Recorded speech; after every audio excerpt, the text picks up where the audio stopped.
Bien, là, ça va être le générique qui commence. Bienvenue, madame, mademoiselle, monsieur, pour ce vidéo Randia numéro 45 en ce samedi 8 novembre 2025. Pour des raisons techniques, alors nous n'avons pas les moyens techniques de faire un générique comme à l'habitude et même une émission comme à l'habitude. Alors c'est d'hier à demain que les choses se passent et se passent très vite maintenant. Si vous constatez ce qui se produit actuellement aux États-Unis en faillite, ils ne peuvent plus payer leurs employés du gouvernement. Et d'autres choses se préparent en coulisses.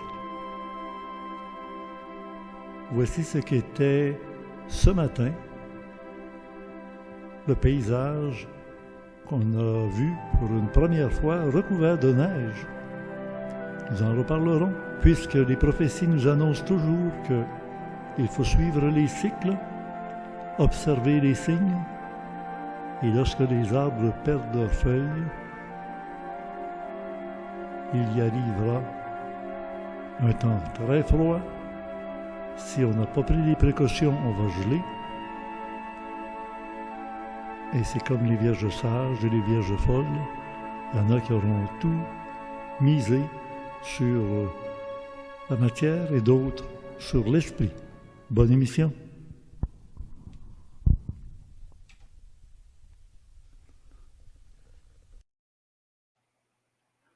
Nous voici dans cette rencontre un peu spéciale qui a été retardée pour des raisons techniques. On ne sait trop si c'est à cœur ou si c'est de censure, mais c'est comme ça. Alors, j'ai une amie avec moi que vous connaissez déjà de nom, Nicole. Ceux qui sont venus à la rencontre dimanche dernier, une rencontre privée qu'elle avait organisée aussi avec son mari et d'autres intervenants, pour qu'on puisse se parler de choses qui concernent l'ésotérisme expérimental. Mais Nicole est très busybody et elle est en ligne avec moi et elle est allée aujourd'hui à une rencontre en rapport avec Jean de Floride qui est rendu au Paraguay. Bonjour Nicole. Oui, bonjour Richard. On recommence. Ben alors, dis-moi donc, c'était une autre réunion? Oui, ben c'est ça. C'est pour ceux et celles qui suivent Jean de Flore, qui s'intéressent peut-être à savoir qu'il y a des petits groupes qui s'organisent dans les régions. Puis on en a une au Bas-Saint-Laurent, dans le coin de Rimouski. On s'est réunis aujourd'hui une quinzaine de personnes. Et le but de tout ça, c'est de créer des liens utiles en santé, en culture, en alimentation, l'eau, les remèdes de grand-mère, etc., etc. C'est très intéressant. Ça nous donne ça nous ouvre des opportunités des fois, puis on échange des trucs, des recettes. Je parle pas des recettes de cuisine, là. Ben oui, pourquoi pas aussi des recettes de cuisine, comment se débrouiller avec le minimum. Mais Jean de Flore n'était pas présent dans cette rencontre-là. Sûrement pas, non. Paraguay, je pense pas, là. Non, mais il aurait pu le faire par Internet. Non, pas du tout. On n'est pas équipé pour ça non plus. C'est dans un petit local. OK. Moi, il y a un jour où on faisait beaucoup de rencontres, comme là, si on voulait, on pourrait faire des rencontres avec François Chartrand en direct. Oui. Et puis avec le public qui veut lui poser des questions, etc. Ça peut se faire, ça. C'est ça. Ah oui. C'est une bonne idée. Ah oui. Alors, là, ben, tu nous as léché, là. Comment on peut aller à ces rencontres-là? Est-ce qu'il y a un numéro de téléphone? Que des gens qui voudraient participer à la prochaine? Ben, je sais pas des numéros de téléphone que je donnerais publiquement comme ça, là.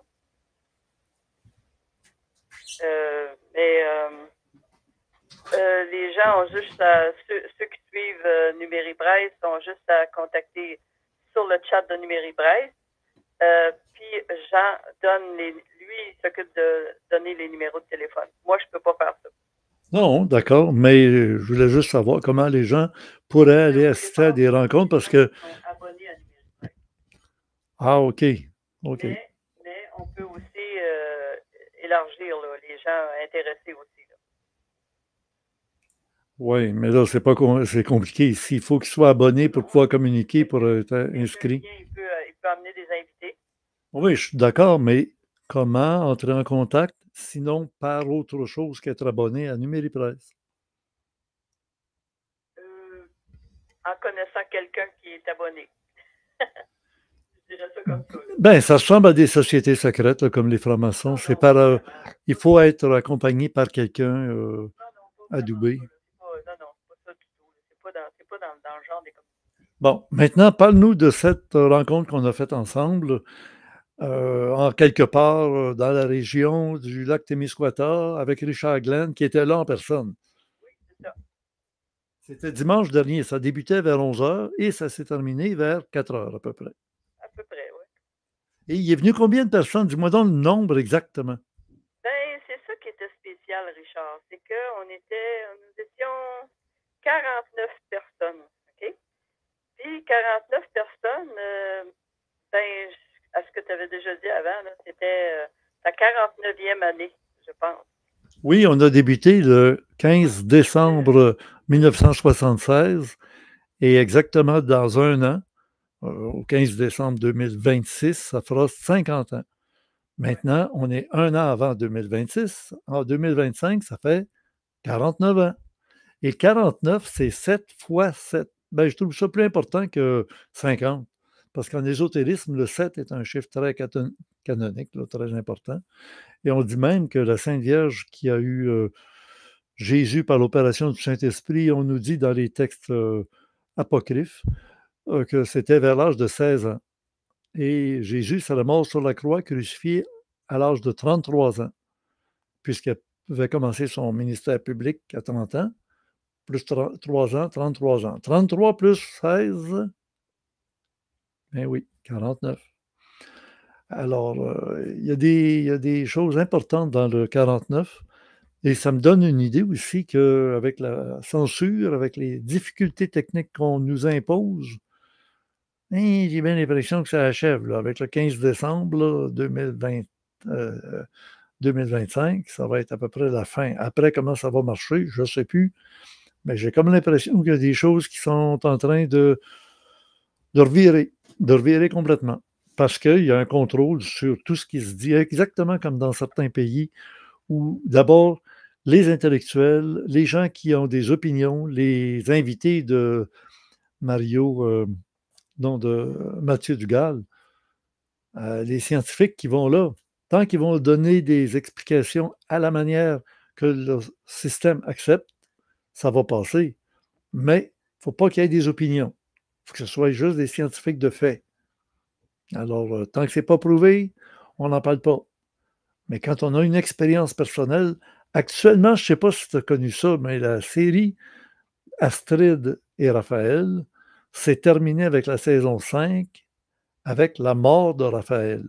Et le premier épisode de la saison 6 que j'ai obtenu grâce à un de mes recherchistes, ben, ça s'intitule La mort de Raphaël. Imagine-toi, une série qui s'appelle Astrid et Raphaël, puis il en manque une. Elle est morte. Elle s'est fait empoisonner par une bague, la bague de mariage de Astrid avec son amoureux japonais. Et en mettant la bague, Raphaël, elle a juste voulu voir si la bague faisait dans son doigt. Elle l'a rentrée dans son doigt, mais il y avait quelque chose qui était pour la piquer et lui induire un poison mortel.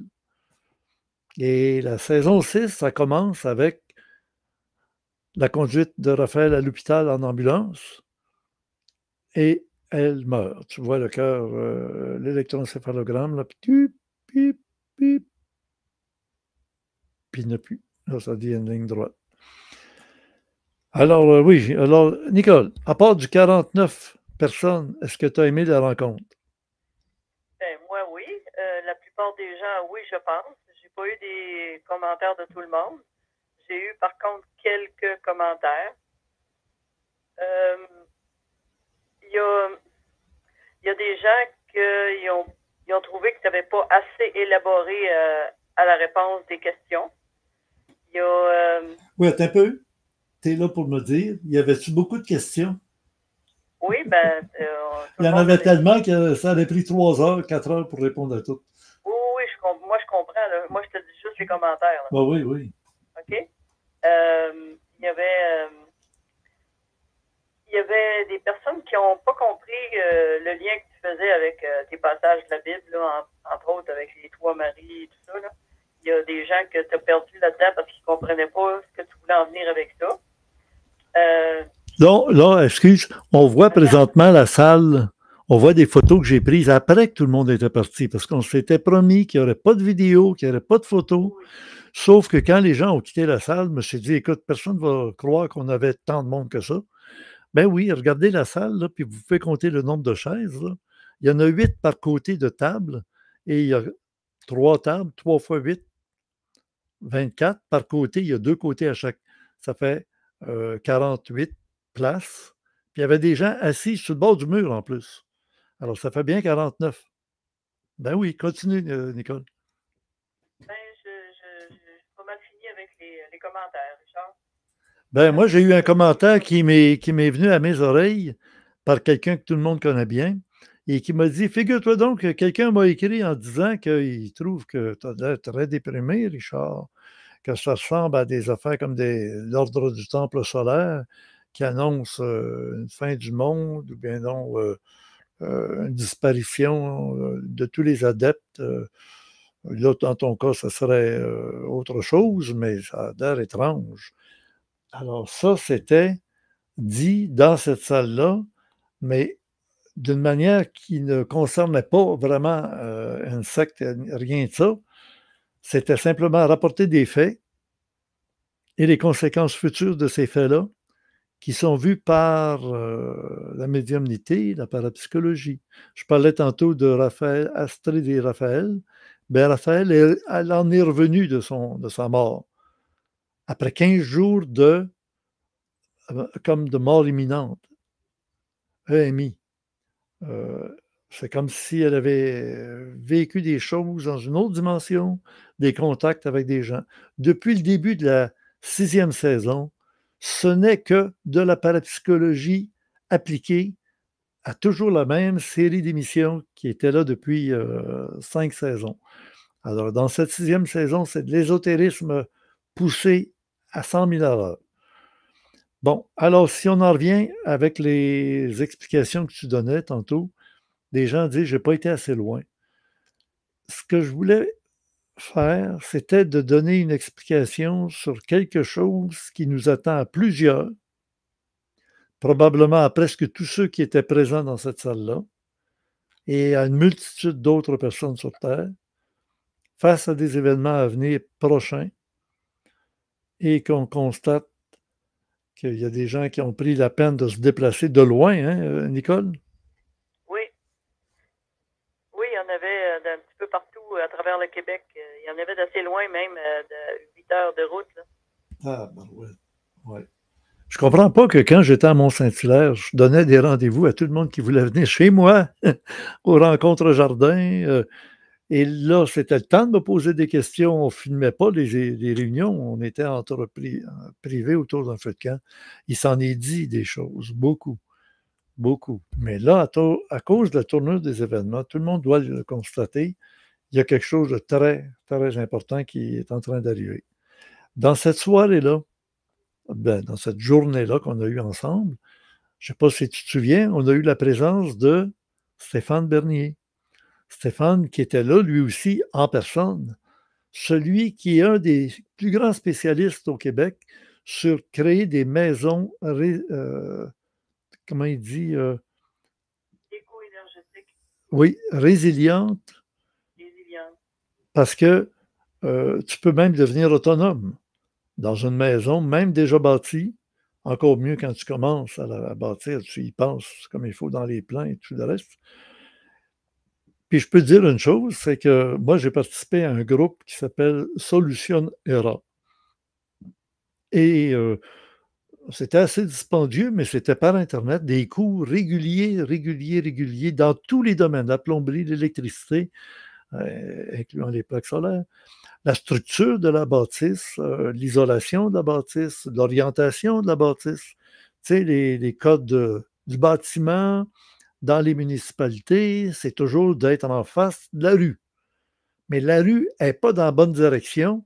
Tes fenêtres ne donneront pas du côté sud ou du côté ouest, mais ils donnent du côté nord.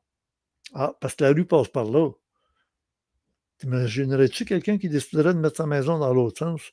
ce qui est amusant, c'est qu'on est allé dans une ville qui s'appelle, Geneviève va s'en souvenir sans doute, là, c'est Laurier Station, et tout près de là, il y a une rue qui descend dans les cantons de l'Est, à Laurier Station. Prenez-la, là, faites juste un petit tour là, pour aller dans le premier village.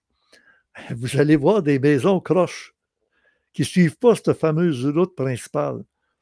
Ben non, c'est parce que c'était des cultivateurs qui installaient leur maison dans le bon angle par rapport à l'ensoleillement et les fenêtres, et que les cadastres, les lots pour les terrains, qui étaient très, très longs, ben, ils étaient faits dans le bon sens pour que l'agriculture en profite au maximum du soleil.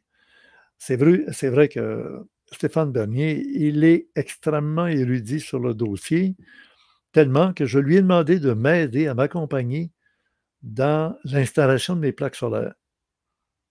Et on a appelé un fournisseur, il a participé au téléphone avec lui, j'ai tout enregistré. Encore une fois, j'ai tout dans mes ordinateurs, sauf que je n'ai pas réussi à... J'ai un ordinateur qui a été hacké, qui n'est plus utilisable. J'en ai utilisé un autre que je n'utilise jamais sur Internet pour faire l'émission de ce soir, là. Sans ça, on n'aurait pas eu de générique au début, ni rien. Mais effectivement, il y a des choses qu'on devrait savoir sur les plaques solaires. Les prix ont baissé et il y a des nouvelles sortes de plaques solaires, il y a des nouvelles batteries aussi.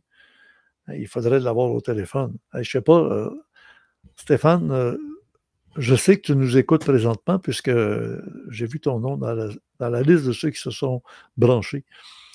Si tu veux nous rejoindre, tu es très bienvenu en utilisant le même code qu'on a eu pour notre rencontre qu'on a eue cette semaine avec le dépositaire de plaques solaires. Geneviève m'a dit que l'adresse qu'elle t'a envoyée, le code bleu qui était dans le courriel, tu peux cliquer dessus, tu nous rejoins, je vais le voir arriver et on pourra parler un peu ensemble, de préciser un peu tout ce que tu pourrais dire pour aider. Avec Stéphane Bernabé qui était dans le clavardage et non Stéphane Bernier.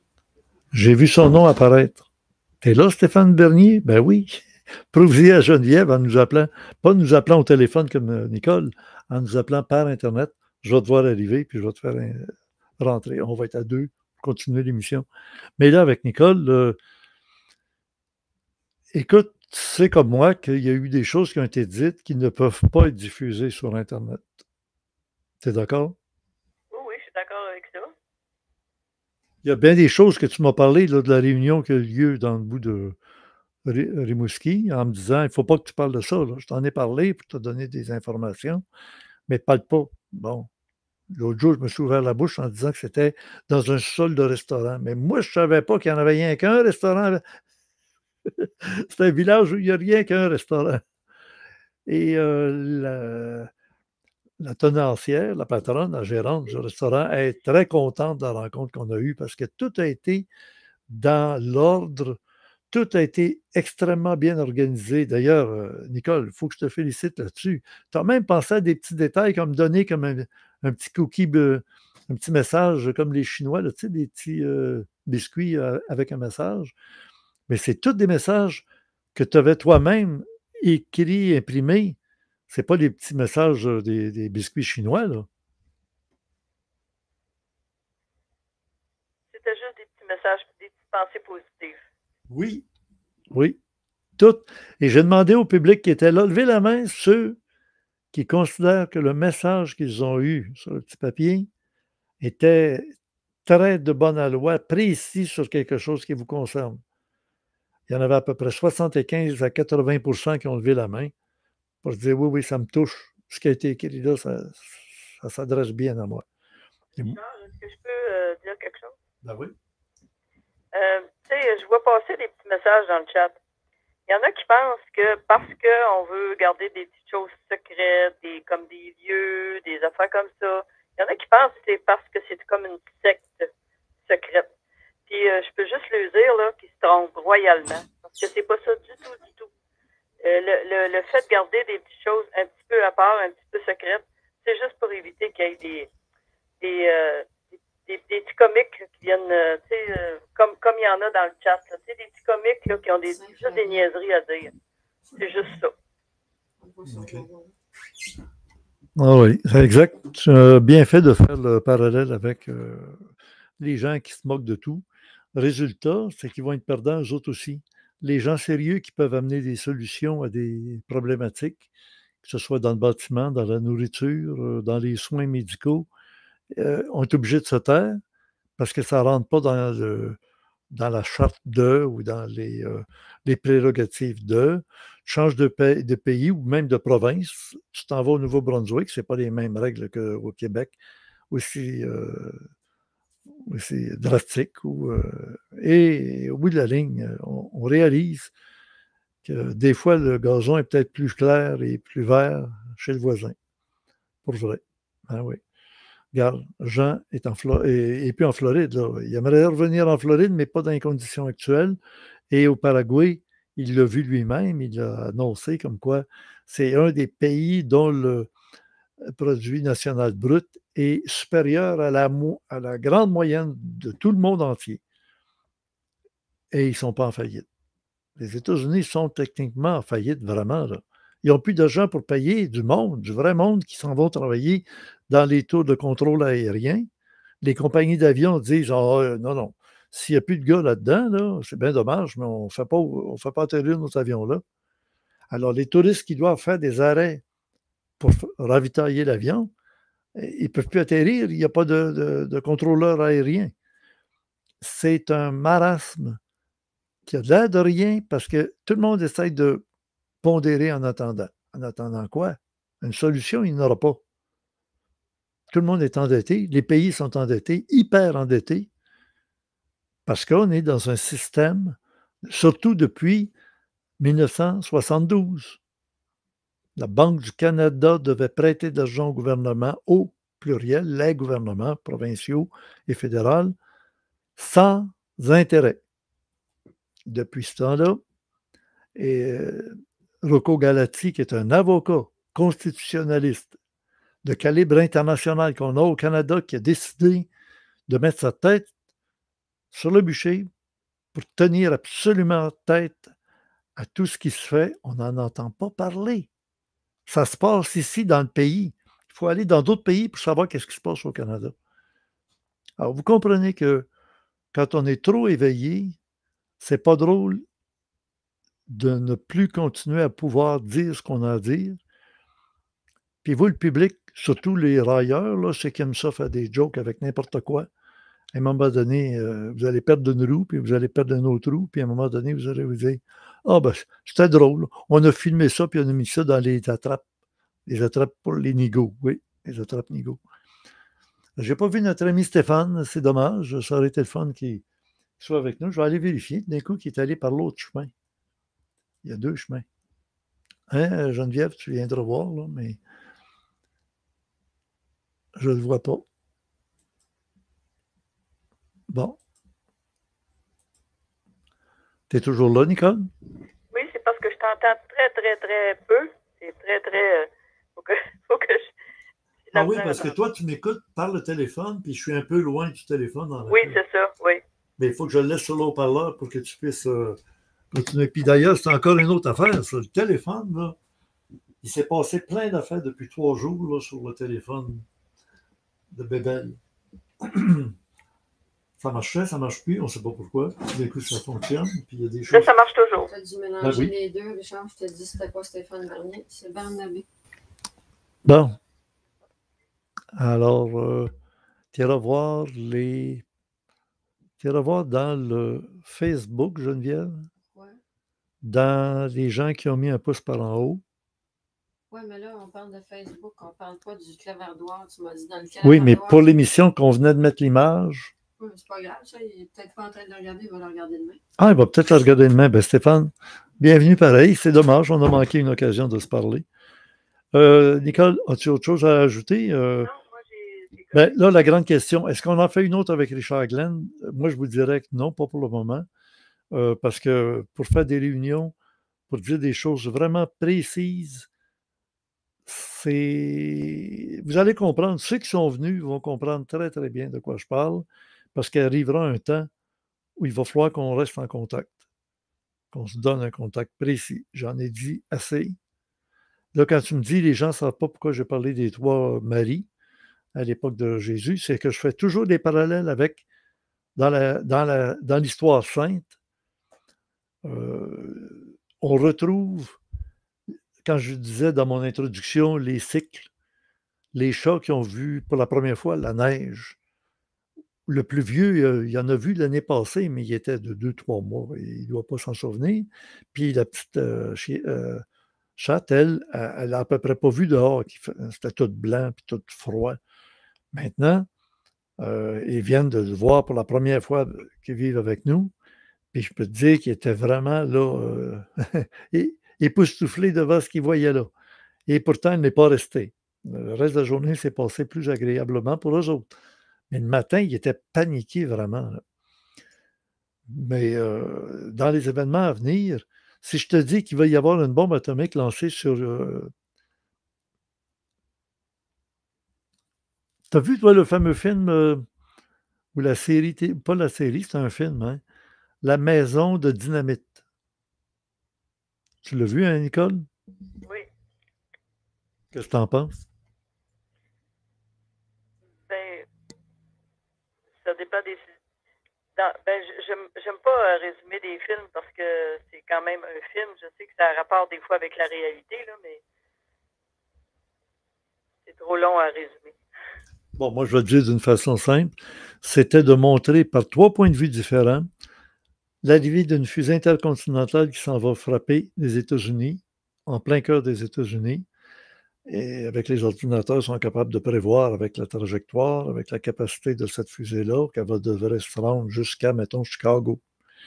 Et comment est-ce que les gens se préparent à la conflagration qui va faire disparaître à peu près 100 millions de personnes. Arrangez-vous, comme dirait l'autre. Si c'est juste là que ça arrive comme une leçon, ça servira de leçon au monde entier, à la planète. Un peu comme Hiroshima et Nagasaki, ça a servi de leçon au monde entier en se disant plus jamais. Plus jamais. Ouais. Plus jamais les faux crématoires. Ouais, plus jamais. On a vu comment on a traité les Palestiniens en bande de Gaza. Plus jamais. Ah oui, les belles intentions. Le COP 15. Le COP 15, là, c'est le COP 25, puis maintenant, on est rendu au COP 35. Ah, plus jamais. On va faire ce qu'il faut. C'est bien dur à croire, mais on est sur une planète de malades. Il y a des gens bons, il y a des gens bons. Puis ils vont se faire manger dans le sandwich entre les extraterrestres et les intraterrestres. En attendant, ils se grugent entre eux autres dans le milieu de sandwich, les jambons. Ils ne sont pas très bons, ceux qui grugent, mais c'est ça. Puis, Nicole, toi, ta décision à la fin de ce film-là, elle reste au spectateur.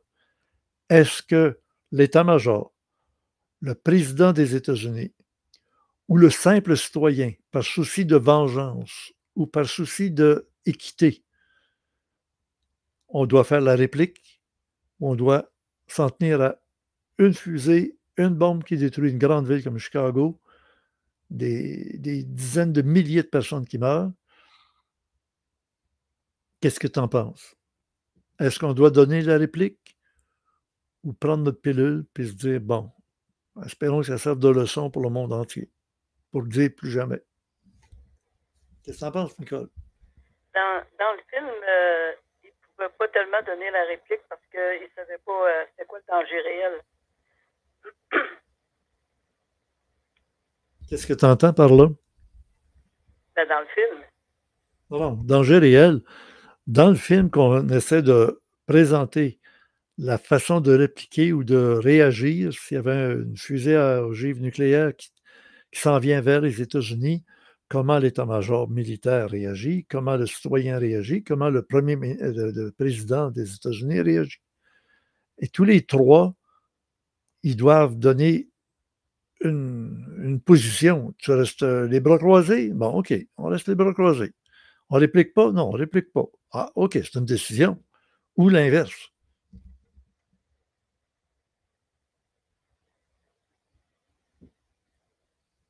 Ouais. Hey, il paraît que partir d'ici pour se rendre à Rimouski, c'est 2 heures de route effectivement, si tu respectes les limites de vitesse, oui. Oui, mais on ne peut pas trop les risquer, surtout à période de temps de chasse. Sur les petites routes, si je veux aller directement à travers les montagnes puis les routes, là, au lieu de prendre la grande autoroute qui passe par Rivière-du-Loup puis qui s'en va à Rimouski, puis encore, elle ne se rend pas jusqu'à de Rivière-du-Loup jusqu'à Rimouski. L'autoroute 20, c'est plus la transcanadienne rendue là. La transcanadienne, elle tourne à Rivière-du-Loup pour descendre au Nouveau-Brunswick. Elle passe pas loin d'ici, de l'autre côté du lac. Ça, c'est la transcanadienne. Tandis que l'autoroute 20 est juste une autoroute du Québec. Puis, ils considèrent qu'il n'y a pas assez de trafic pour justifier une autoroute à 2 voies séparées. Alors, c'est une route qui se rencontre. C'est là qu'il arrive souvent des face-à-face, des accidents, toutes sortes d'affaires. Puis de l'autre côté, par les routes de campagne, ben, il y a les chevreuils. Vous savez que les chevreuils ne sont pas si fous que ça. Quand arrive la chasse, là, ils entendent les coups de carabine. Où est-ce que c'est la meilleure place pour se protéger? Vous ne le croirez jamais. C'est d'aller dans les villages. C'est d'aller proche des maisons. Ils savent très bien que le chasseur ne tirera pas là où il y a des maisons. Ah, moi je l'ai appris comme ça parce que c'est des gens de la place qui m'ont appris ça. Moi, avec Geneviève, on les a nourris, puis ils sont venus manger des carottes, ils sont venus manger du blé d'Inde, mais ils viennent proche de la maison. Puis on ne savait pas, mais finalement, on les protège. C'est juste quand ils partent de la maison, puis ils sont tournés dans le bois chez eux, peut-être que là, il y en a qui tirent dessus. Oui, probablement. Parce que là, on est en pleine chasse du chevreuil. L'orignal, c'est fini, c'est le chevreuil maintenant. Ouais. Alors moi, j'ai remis en question d'aller jusqu'à Rimouski pour dimanche prochain. J'étais invité par Renaissance, Renaissance, à Rimouski. Je ne pense pas y aller parce que ma conférence était cédulée à 4 heures l'après-midi. Il fait déjà noir à 4 heures. Puis m'en revenir de l'autre bout du monde en pleine nuit, puis on ne sait pas quelle sera la nature de la météo. On pourra trouver un autre temps pour aller à Rimouski, voir le paysage, voir les gens, mais pas à 4 heures. Il fait noir, on revient à... Puis, Nicole, toi, tu me suggérais d'aller coucher à l'hôtel?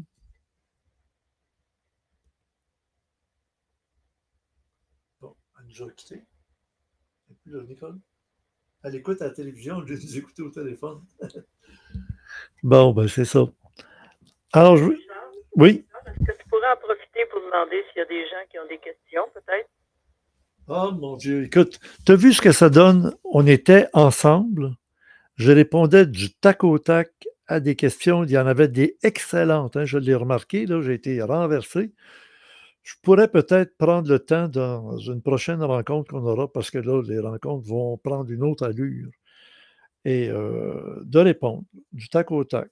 Tiens, je vais te donner des réflexions. Moi, je vis toujours, moi, dans mon agenda. Tu sais, je vous ai déjà montré mon agenda où j'écris tout ce qui se passe dans ma semaine ésotérique privée à Richard Glenn. C'est ça qu'on va entendre. Ben OK, on va vous le donner.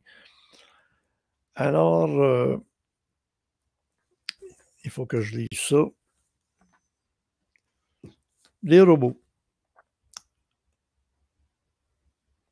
Après les mechas, ajouter des mechas, autrement dit de robots mécaniques, électroniques, on ajoute l'IA, l'intelligence artificielle, arriveront les orgas, les organiques. Au lieu de servir des fils électriques pour passer des messages, puis des fils, on va arriver avec des orgas. Organiques, ça veut dire comme des neurones. On va développer des cerveaux, des gros cerveaux. Tu vas te mettre la main dans le bouilli, là, c'est des neurones qu'il y a là-dedans. On ne peut pas mettre les mains dedans, on va tout casser. Mais c'est des orgas qui vont avoir des Neuralinks. Des Neuralinks, qui sont des chips branchés sur les neurones. On le fait pour des êtres humains qui vont en avoir besoin. Et on va le faire sur des orgas au lieu des mechas. Vous savez que Elon Musk vient de se faire voter le plus faramineux salaire de tous les temps, de tout être humain. C'est des milliards de dollars, mais sur 10 ans. Mais en 10 ans, il va faire des milliards de dollars comme salaire, à condition qu'il réussisse à remplir la commande. Et la commande qu'on lui impose, c'est de mettre des robots de service pour les citoyens normaux, tout le monde, qui vont faire le ménage, qui vont faire le lavage, qui vont faire l'amour avec, qui vont faire de tout, et des robots militaires. Là, on s'amuse avec des drones. Vous avez vu là, comment ils font la guerre actuellement en Ukraine? C'est des drones qui tuent du vrai monde.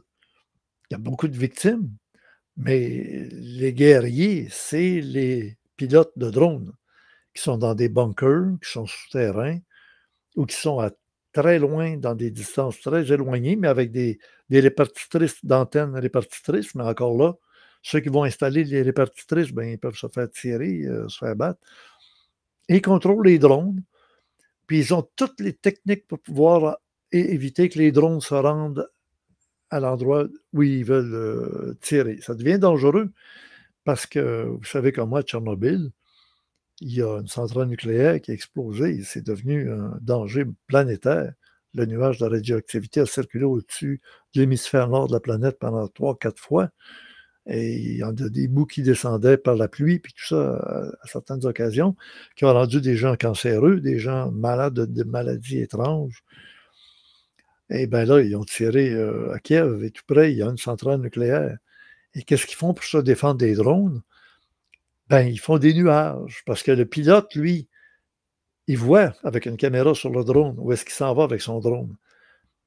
Mais en faisant des nuages, de la brume, de la boucane, de la fumée, puis aussi des nuages qui dérèglent les ondes de façon à ce qu'ils ne peuvent plus le contrôler comme il faut. À partir de là, la bombe qui est dans le drone, elle va tomber en quelque part.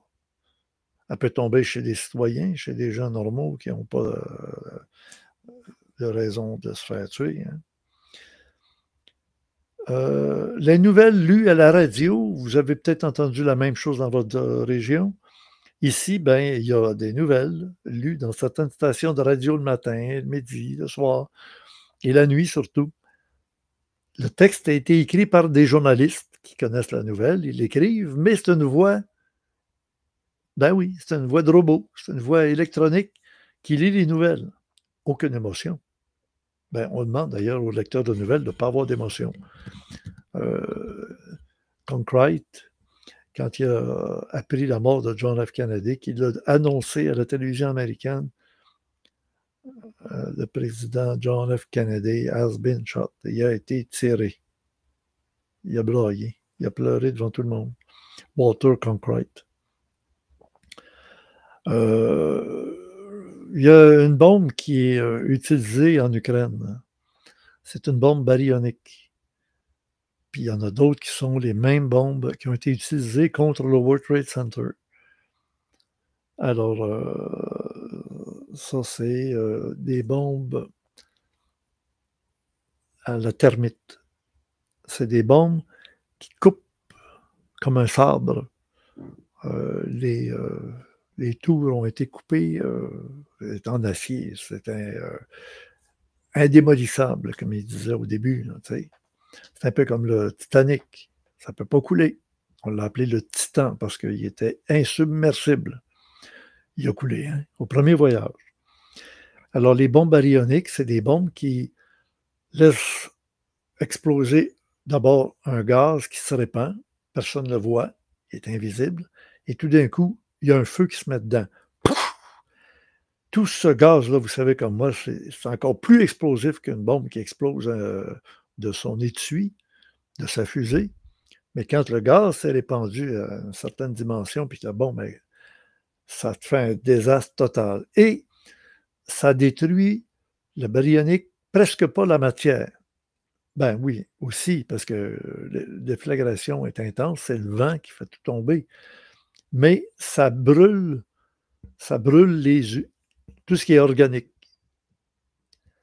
Puis ça me fait penser à Sodome et Gomorrhe, quand on a dit à Lot, ne vous retournez pas, fuyez, fuyez, fuyez, arrêtez pas pour regarder en arrière, vous allez revirer, sécher.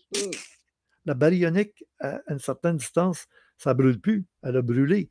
Mais la radiation de baryonique cuit totalement ce qui est cuisable. Les pierres, puis tout ça, ça ne se cuit pas, c'est déjà cuit, c'est déjà dur, c'est déjà sec. mais les êtres vivants, les végétaux, et ça cuit tellement bien que ça ne fait pas des corps qui se décomposent par putréfaction qui vont entraîner des maladies. Ça vient de finir, ils sont séchés. Un peu comme à Pompéi. Il y en a un qui a écrit thermobarique, c'est ça que tu veux dire? Thermobarique, oui, baryonique, thermobarique. Thermo, hein, ça le dit, hein, thermo. Thermobarique, merci. Hey, c'est bien ça. Non, je lève la main, OK? Oui, vas-y. Parce que je regarde un petit peu dans le chat, puis il y en a qui ont l'air à trouver un petit peu défaitistes pour l'avenir. Je suis absolument optimiste quant à mon sort, quant au sort de certaines personnes, car il y a 2 conditions à remplir. Pour le moment, il n'y en a que 2. Éloignez-vous de ce qu'on appelle les péchés capitaux. Éloignez-vous de ce qu'on appelle les péchés capitaux. Rappelez-vous des péchés capitaux.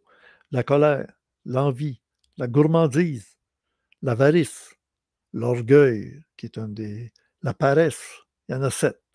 7 fois 7, 49, là. Bon, ben, le 7 est déjà dans ça. Et vivez en fonction du beau, bon, bien. Du beau, bon, bien.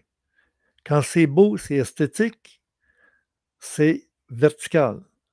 Horizontal, il y a 2 axes. Nord, sud, est, ouest. Comme je disais, il y a 4 voies, par 4 chemins, comme disait Jacques Languérand. Le mystique, il voit des choses. Le religieux rajoute un S à voir, c'est savoir. Rajoute un voir. Ah oui, voir, avoir. Le religieux, lui, il a la vérité, il a sa vérité, il a ce qu'il a besoin. Puis quand tu sais ou tu penses que tu as la vérité ou tu as ce que tu as besoin, tu n'es pas porté à vouloir chercher, comme les scientifiques qui, eux, veulent chercher pour découvrir les choses. Alors, voir, mystique, religieux, avoir, la vérité. Tu rajoutes encore une lettre, voir, avoir, savoir. Ça, c'est le scientifique qui, lui, veut savoir comment l'univers marche, comment l'électricité peut être transmise sans fil, comment. Alors que le mystique, lui, il ne veut pas savoir comment.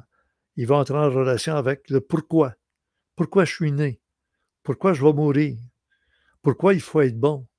Quelle différence ça fait entre le bon et le méchant? Si le bon, il a une belle vie sur la terre, puis qu'il a réussi à payer des pitounes, puis avoir de l'argent, puis tout ce qu'il a besoin, même s'il a abusé de tout le monde, même s'il a... Bon, on a compris. Et puis, après les 3 premiers, hein, mystique, religieux, scientifique, c'est le guerrier. Ben oui, mais là, le guerrier, ça c'est... Je vous ai fait le sens des aiguilles d'une montre qui tourne dans le bon sens. Mais si ça se met à tourner dans le sens contraire, comme la svastika des Allemands, c'est le guerrier qui commence. Lui, le guerrier, c'est pour le pouvoir. C'est le voir, avoir, savoir, pouvoir. Ah, le pouvoir, parce que lui, c'est à la vie, à la mort. C'est ça, un guerrier. Effectivement, un guerrier, c'est à la vie, à la mort. Et quand on donne le pouvoir, puis qu'on leur dit de prendre le contrôle en premier, ben, on met tout l'argent pour eux autres, on met tous les livres, toute la connaissance pour eux autres, puis après ça, ben, le mystique, lui, il arrive avec des théories politiques, des théories pour que ça fasse l'affaire des guerriers. Et quand tu as une société de guerriers, j'ai étudié, puis je vais l'étudier, je n'ai pas fini, donc je ne fais que commencer à étudier l'univers des Chinois. La Chine. Attendez un peu. Quand je vous dis, je vous propose souvent des lectures. Ben, il y en a un qui est déjà d'un certain temps. La Chine, c'était des guerriers. Qin, le mot Qin, c'était le premier empereur suprême de la Chine. Il s'appelait Qin. On a donné le mot en français, Chine, China en anglais. Et c'est très étrange de se rendre compte que la Chine aurait vécu avant tout le monde tous les cycles que nos sociétés vivent et subissent. Parce que là, on se rend compte qu'actuellement, avec Xi Jinping, après Mao Zedong puis d'autres, Ils sont revenus à une oligarchie, puis après ça, ils sont revenus à une forme de dictature. Mais si vous regardez ce qui se passe en Chine, d'abord, ces gars-là ne sont pas élus pour 4 ans. Là. Tu sais, ce que je veux dire? C'est élu quasiment à vie. C'est comme un roi, comme un monarque qui prend le contrôle. Et là, tu es sûr qu'il va subir les conséquences de ses décisions du début. Mais comme il y a des gens insatisfaits, mécontents, ben, il élimine tout le temps ses ennemis. Tous ceux qui ne parlent pas comme lui voudrait, ben, il les élimine. Soit qu'il les envoie promener à d'autres pays, soit qu'il les mette en prison, ils meurent de faim, ou il les torture pour leur faire avouer qu'ils ont, eux autres, eu tort de penser contraire, pas de la même manière que le dictateur. On peut torturer des gens avec des fils électriques, on peut torturer des gens avec des scarifications, ça veut dire avec des couteaux, puis tout ce que tu voudras, mais on peut torturer des gens aussi en les oblitérant, en les effaçant de la société, des comptes de banque électroniques, d'accès à des droits qu'on appellera toujours des privilèges. On n'a plus de droits, là. On n'a rien que des privilèges. On n'a plus de droits. Les droits, c'est enlevé. Vous allez voir dans l'avenir, moi, je vous recommande d'aller écouter celui qui a été mal vu par les autorités de mes émissions, François Chartrand. Il fait des exposés actuellement, là. Seigneur, c'est raide. Alors c'est ça que ça fait déjà 1 heure. Nicole va me dire ça. Nicole, ça fait-tu 1 heure? Oui, moi je vais te quitter, Richard. Je commence à avoir mal à l'oreille. Ben oui, tu essaies de m'entendre parce que je parlais pas assez fort. Oui, c'est ça. Bon, ben la semaine prochaine, moi, je vais continuer à aller dans ce sens-là. Lire mes informations que je reçois ésotériques de ma vie, tout simplement. Je prends les thèmes à mesure. Le reset humain qui s'en vient, voyez-vous, ça c'est le prochain. Après ça, le train des nations. Après ça, l'intégrité de l'humain naturel, corps, âme, esprit. L'intégrité. C'est pas en enlevant des oreilles pour y mettre des haut-parleurs et des micros, là. Puis de dire qu'à 6 ou 8 ans, il a le droit de décider qu'il veut changer de sexe. Ils ont-tu de la misère avec la sexualité, hein, dans les écoles puis partout, hein? Ça déraille très vite. Ça s'appelle la luxure dans les péchés capitaux. Ouais, on aura des choses à se dire. Alors, je vous remercie de votre attention. Je vais vous faire entendre le générique de la fin. Moi, je remercie beaucoup, Nicole. Bonsoir tout le monde. Bonsoir, Richard. Bonsoir, Geneviève. Et bonsoir, Nicole. Bon rêve et à bientôt. Merci. Et à bientôt, très bientôt. On va se retrouver pour faire un post-mortem de notre fin de semaine dernière, qui a été pour moi un succès. Mais je comprends que des gens auraient voulu entendre des choses, et ils vont les entendre dans les émissions. Ce que je vous ai transmis, c'était quelque chose qui ne se dit pas, parce que c'est mieux de ne pas se dire. Regardez, il y a déjà des gens qui étaient là, pas de photos, rien, mais qui amènent une information qui est biaisée, faussée, de penser que parce qu'on se parle de cette manière-là, ou comme dirait Nicole tantôt, on est dans le secret. On est dans un secret imposé. Plus on va s'afficher en disant qu'on ne pense pas comme le système, comme tout le monde, on va être mal vu. Pensez à la pandémie. Ceux qui ont déjà refusé de se faire vacciner. Puis ceux qui se sont fait vacciner après. Patricia Tereshkova, non. Jacques, en tout cas, une chanteuse qui était ma préférée, Patricia, a été vaccinée, elle est morte à peu près 3 mois après. D'un cancer fulgurant. Il y en a eu beaucoup suite au vaccin. Il ne faut pas le dire. Mais non, c'est un hasard. C'est une circonstance qu'on ne peut pas contrôler, on ne peut pas savoir, on n'est pas sûr. Les scientifiques ne sont jamais sûrs de rien, finalement. On n'avancerait pas s'ils n'étaient jamais sûrs. Ils marchent sur des théories. La théorie de la gravité, la théorie de...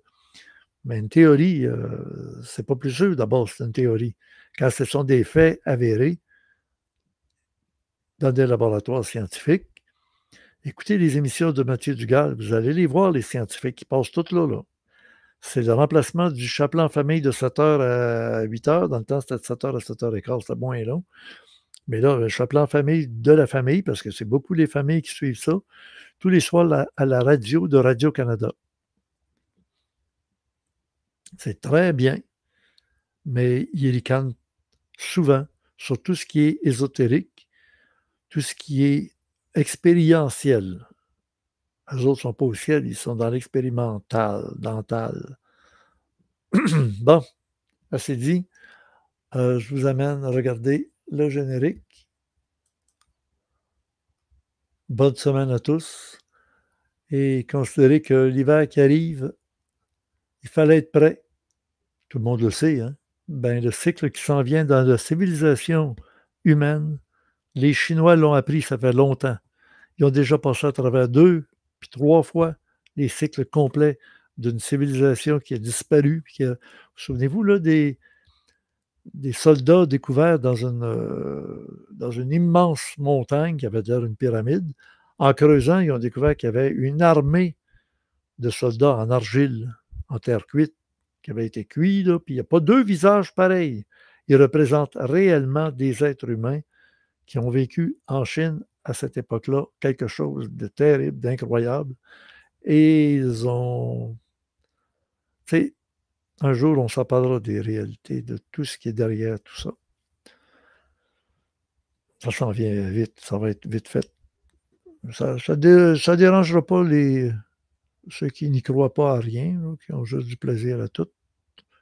Ben moi, je vous invite à regarder un beau coucher de soleil, encore une fois. Bonne semaine.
Merci de votre attention. Je vous rappelle qu'il ne faut pas manquer de lire les compléments surprenants de notre ami Gilles Surprenant dans le forum Orandia à l'adresse forum.orandia.com. Il en rajoute toutes les nuits après la diffusion de la première en direct du samedi soir. Un pouce par en haut, toujours très apprécié de la part de toute notre équipe.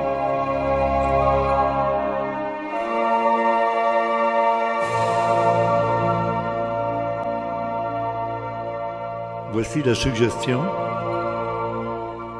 Au plaisir de lire vos commentaires.